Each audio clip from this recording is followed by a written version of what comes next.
جس کونین کے والی کو ہرنی کے بچوں کی بھوک اور پیاس کا درد ہے، وہ دہشت کا پیغمبر نہیں ہو سکتا، وہ دہشت پھیلانے والا نہیں ہو سکتا۔ اشہد ان لا الہ الا اللہ واشہد انک رسول اللہ۔ ارے میں ہرنی ہو کر سمجھتی ہوں یہ پیغمبر امن ہے، یہ پیغمبر عاشقی ہے، یہ پیغمبر محبت ہے، یہ پیغمبر رواداری ہے۔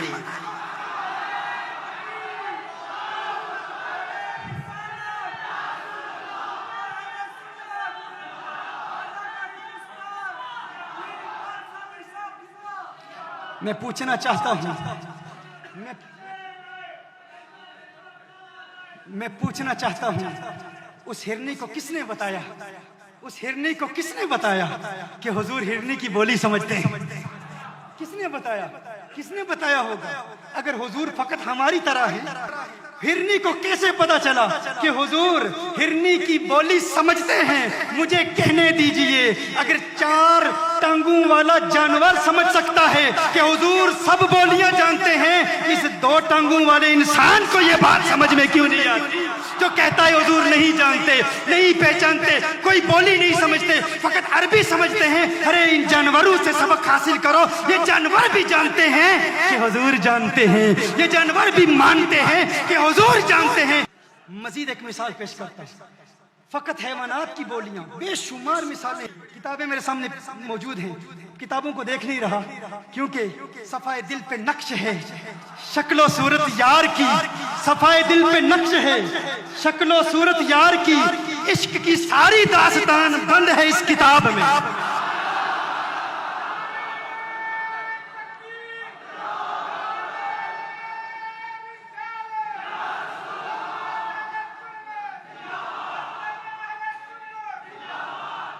محترم احبہ،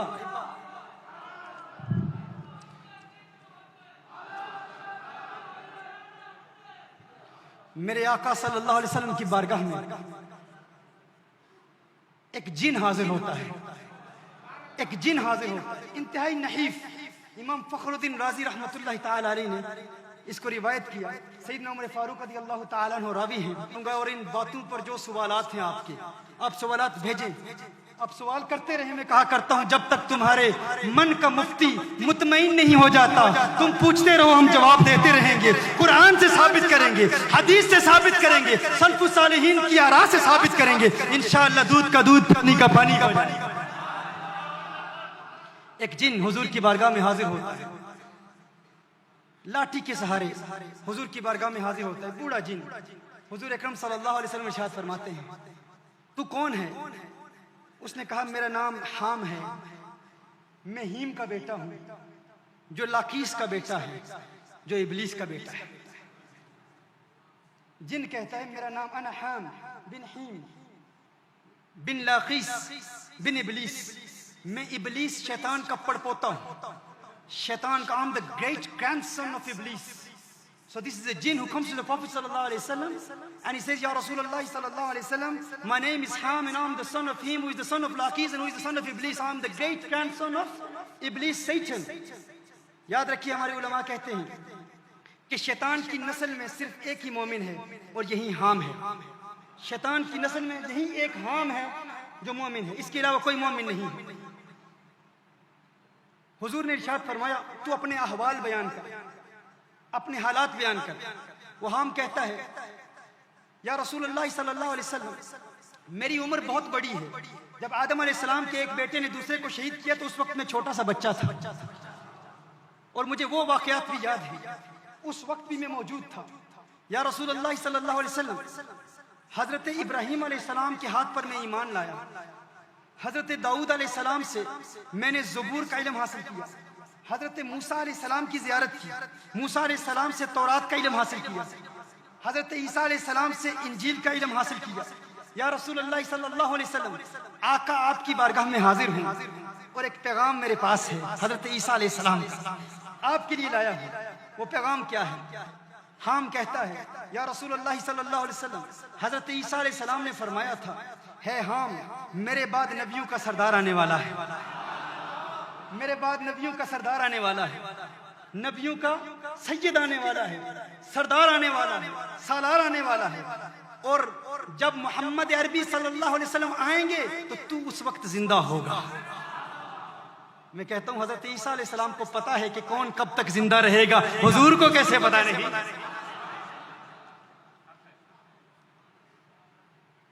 حضرت عیسیٰ علیہ السلام نے فرمایا کہ حضور اکرم صلی اللہ علیہ وسلم کی بارگاہ میں حاضر ہو کر مجھ عیسیٰ کا سلام پیش کر، مجھ عیسیٰ کا سلام پیش کر۔ حضور اکرم صلی اللہ علیہ وسلم اس جن کا واقعہ سن رہے ہیں اور حضور اکرم صلی اللہ علیہ وسلم کی آنکھوں سے اشکوں کی برسات جاری ہے۔ حضور اکرم صلی اللہ علیہ وسلم پر رقت طاری ہے، حضور اکرم صلی اللہ علیہ وسلم رو رہے ہیں اور رو کر فرما رہے ہیں، ہے حام بن ہیم بن لاکیس بن ابلیس، تجھ پر بھی سلام میرے بھائی عیسیٰ پر بھی سلام، تجھ پر بھی سلام میرے بھائی عیسیٰ پر بھی سلام۔ حضور جنات کے ساتھ جنات کی بولی میں بات کر رہے ہیں، جنات کی زبان میں بات کر رہے ہیں۔ میرے آقا جنات کی بولی بھی جانتے ہیں، جنات کی زبان بھی جانتے ہیں۔ اور یہاں پر ایک اور سبق بھی ہمیں ملتا ہے، آج ابلیس بڑا پریشان ہوگا، پریشان ہوگا کہ نہیں؟ ابلیس شیطان پریشان ہوگا، وہ کہے گا ساری زندگی میں نے محنت کی، میلاد کی محفل ختم ہو جائے، میلاد کا خاتمہ ہو جائے، لیکن ہے ظالم انسان برطانیہ سے آ کر بنگلور میں میلاد کی محفل کا انعقاد کرتا ہے اور میرے پڑپوتے کا نام لے لے کر مجھے جلاتا ہے۔ میں بھی جواب دیتا ہوں، میلاد کی محفل میں تیرے پڑپوتے کا نام لیں گے کیونکہ وہ مومن ہے، وہ عاشق ہے، اور جلنے والا جلتا رہے گا کیونکہ میرے امام نے کہا ہے نثار تیری چہل پہل پہ ہزاروں عیدیں، ربیع الاول سوائے ابلیس کے جہاں میں سبھی تو خوشیاں منا رہے ہیں۔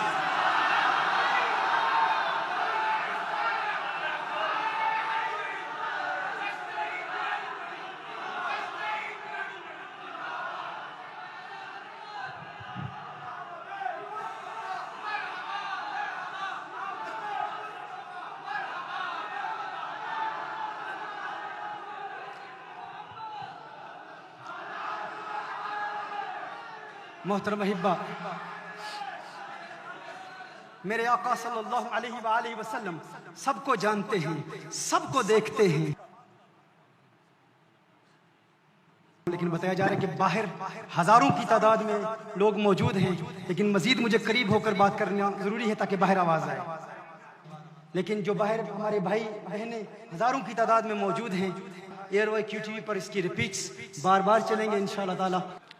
محترم احبہ، میں عرض کر رہا تھا کہ حضور اکرم صلی اللہ علیہ وآلہ وسلم کو اللہ نے علم عطا فرمایا، اور میرے آقا صلی اللہ علیہ وآلہ وسلم کی وسعت علمی پر بیان کرنا یہ مجھ بے بساط کے بس کا روگ نہیں ہے، میرے لیے ممکن ہی نہیں ہے۔ ہم کونین کے والی صلی اللہ علیہ وسلم کی بارگاہ میں عقیدتوں کے پھول نچھاور کرنے کی کوشش کرتے ہیں، جس طرح میں نے ابتدا میں کلام کیا اور آپ کو بتایا کہ ایک ایسا نسخہ پیش کیا جائے گا جس کی برکت سے انشاءاللہ تعالی آپ کو میرے آقا صلی اللہ علیہ وسلم کا دیدار نصیب ہوگا، اور قلبی حضوری حاصل کرنے کے لیے انشاءاللہ تعالی ایسے اوراد و وظائف دیے جائیں گے، انشاءاللہ رفتہ رفتہ دل کے بند دروازے کھلیں گے، اور جب یہ بند دروازے کھل جاتے ہیں تو پھر کیا مقام حاصل ہوتا ہے۔ آئیے آپ کی طبیعتوں کی ضیافت کے لیے چند باتیں امام سعد الدین تفتزانی کا ایک واقعہ آپ کی بارگاہ میں پیش کر دوں۔ امام تفتزانی کا واقعہ لکھتا ہے سعد الدین تفتزانی، سعد الدین تفتزانی توضیح و تلویح معروف اصول فقہ کی کتاب ہے، شرح المقاصد پڑھنے والے جانتے ہیں تفتزانی کون ہے۔ عقیدہ نصفیہ کی شرح العقائد نصفیہ، شرح عقائد جسے کہا جاتا ہے، اب جانتے ہیں وہ کون سی کتاب ہے، معروف کتاب ہے۔ امام تفتزانی کو پڑھنا آسان کام نہیں ہے، مجھے ملک شام کے اکابر بزرگوں کی بارگاہ میں زانو تلمس طے کر کے امام تفتزانی کی کتاب میں سمجھنے کے لیے حاضری کا شرف حاصل ہوا، اور امام تفتزانی ایک بہت بلند و بالا، ایک بہت اعلیٰ اور عرفہ مقام پر فائز امام ہے۔ امام تفتزانی کون تھا اور کس نے امام تفتزانی کو کیا بنا دیا، یہ آپ کو بتانا چاہتا ہوں۔ کس نے امام تفتزانی کو کیا بنا دیا؟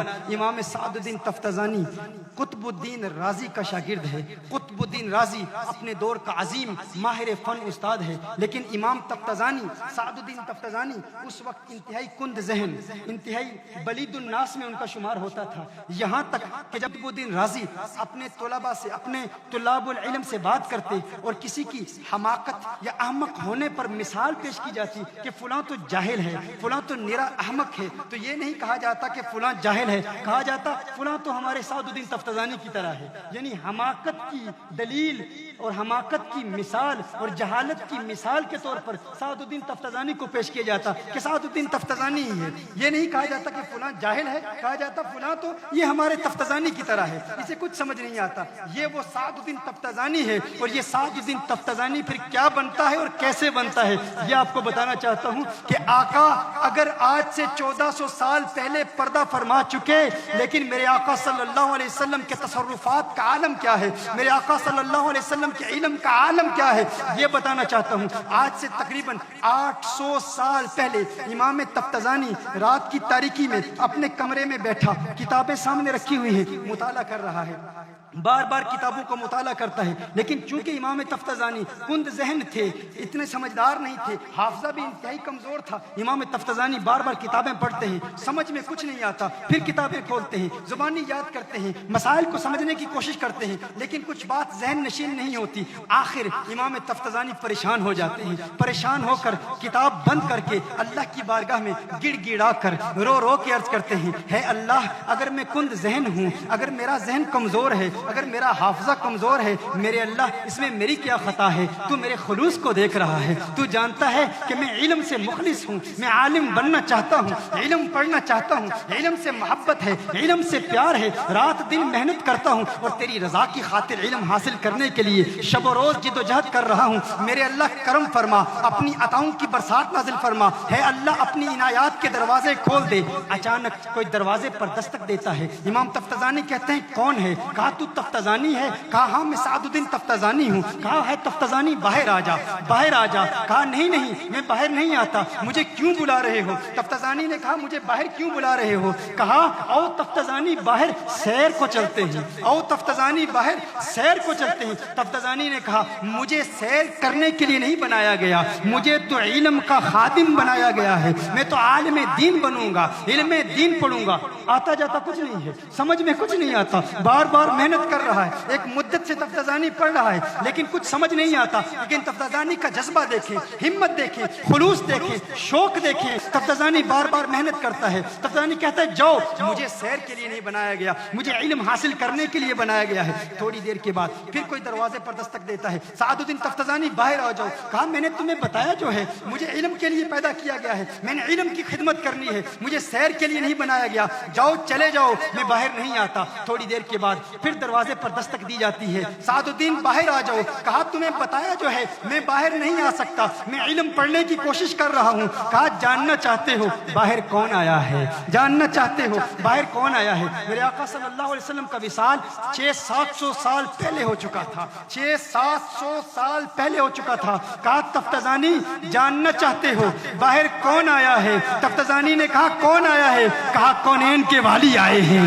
خسرو خوبہ آئے ہیں، سیاح لامکا آئے ہیں، نازش ہر دو جہاں آئے ہیں، وہ جن کے سبب یہ ساری کائنات بنائی گئی، وہ آمنہ کا لال آیا ہے. تفتزانی حیران پریشان، تفتزانی سب کچھ بھول گیا، اپنا جبہ بھول گیا، اپنی دستار بھول گیا، اپنی کتابیں بھول گیا، کتابیں وہیں رہ گئی، جوتا تک نہ پہنا. تفتزانی فوراً وہاں سے اٹھتا ہے، باہر جاتا ہے، آقا کا دیدار کرتا ہے. اب تفتزانی کو کسی کی خبر نہیں. ارے جس کی وجہ سے پوری کائنات میں علم کی خیرات بڑھ رہی ہے وہ مدینے والی سرکار آ گئی ہے، وہ آقا آ گئے ہیں. پہلے تو تفتزانی کو کوئی علم سے جدا نہیں کر سکتا تھا، لیکن آج جب آقا خود آ گئے ہیں تفتزانی کی کتابیں وہیں پڑھی کی پڑھی رہ گئی. تفتزانی باہر جاتا ہے. آقا آپ نے کرم فرمایا، آقا آپ نے کرم فرمایا. بتانا چاہ رہا ہوں کہ آج سے 700 سال پہلے اکابرین کے عقائد کیا تھے، ان کے نظریات کیا تھے، ان کے اعتقادات کیا تھے.